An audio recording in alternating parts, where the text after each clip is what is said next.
নমস্কাৰ বন্ধু বান্ধৱীসকল, আমাৰ ৰাশিফল চেনেলটোলৈ আপোনালোকক স্বাগতম জনাইছোঁ।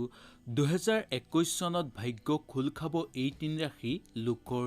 জ্যোতিষ শাস্ত্ৰৰ মতে 2001 চনত ভাগ্য খুলিব এই 3 ৰাশিৰ। 2021 চনত বহুত পৰিৱৰ্তন হ'ব এই ৰাশিৰ ওপৰত। নিৰ্দিষ্ট কেইটামান ৰাশিৰ ওপৰতহে এই প্ৰভাৱ দেখিবলৈ পোৱা যায় আৰু সকলো ক্ষেত্ৰতে এওঁলোকে সফলতা লাভ কৰিব পাৰিব। কাৰণ এওঁলোকৰ ওপৰত মা লক্ষ্মী আৰু মহাদেৱৰ পৰম কৃপা লাভ কৰা দেখিবলৈ পোৱা যাব। হাতত লোৱা সকলো কাম সম্পূৰ্ণ হৈ উঠিব।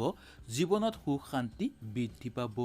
দাম্পত্য জীৱনতো সুখ শান্তিৰ মাজেৰে পাৰ কৰা দেখিবলৈ পোৱা যায়। 2021 চনত বহুত আৰ্থিক ক্ষেত্ৰত সুযোগ লাভ কৰিবলৈ সক্ষম হ'ব আৰু সেই সুযোগ লাভ কৰাৰ ক্ষেত্ৰত কোনো লোকে আপোনাক সহায় সহযোগিতাও কৰিব।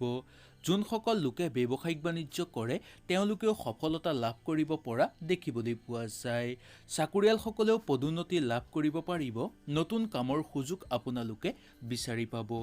2021 চনত কোন 3 ৰাশিৰ কপাল ফুলিব সম্পূৰ্ণ জানিবৰ কাৰণে ভিডিঅ'টো মনোযোগ সহকাৰে শেষলৈকে চাই থাকিব।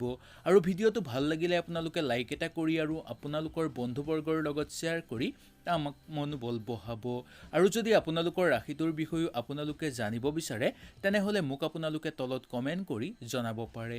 ইয়াৰ পিছৰ ভিডিঅ'টোতে মই আপোনালোকৰ কাৰণে লৈ আহিম আপোনালোকৰ ৰাশি হৈ এটা ভিডিঅ'। আহক তেনেহ'লে আমি বেছি দেৰি নকৰি জানি লওঁ কোন 3 ৰাশিৰ কপাল ফুলিব। 1 নম্বৰটো হ'ল মেঘ ৰাশি। জ্যোতিষ শাস্ত্ৰৰ মতে মেঘ ৰাশি লোকসকলৰ 2021 চনত কিছু গুৰুত্বপূৰ্ণ ফল লাভৰ যোগ দেখিবলৈ পোৱা যায়।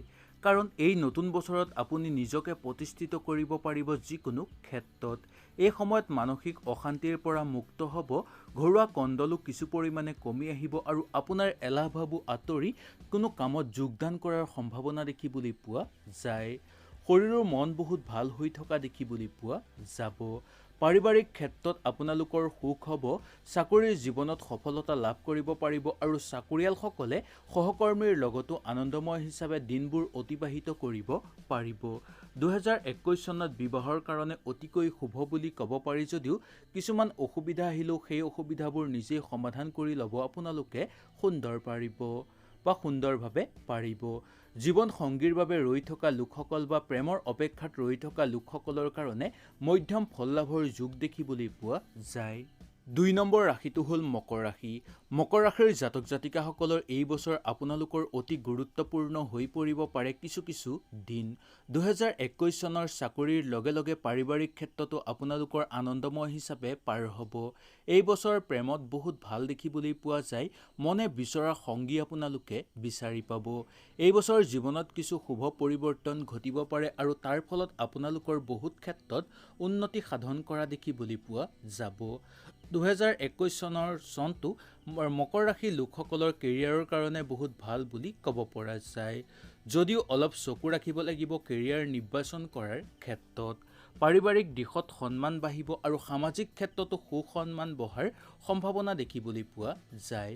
সকলো কামতে সফলতা লাভ কৰিব পাৰিব যদিও যিকোনো কাম হাতত লোৱাৰ ক্ষেত্ৰত অলপ চাই বুজি তাৰ পিছতে হাতত লোৱাটো উচিত।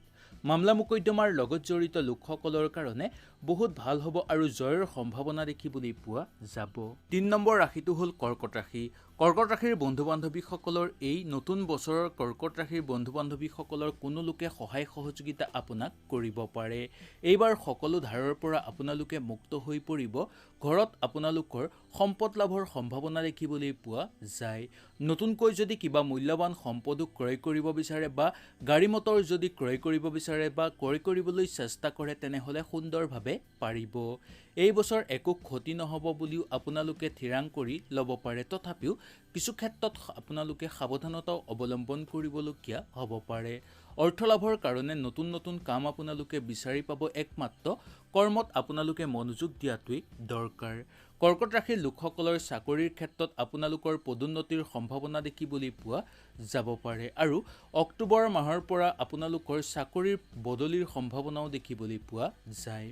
নতুন বছৰৰ পৰিস্থিতি আপোনালোকৰ ফাললৈ অহা দেখিবলৈ পোৱা যাব।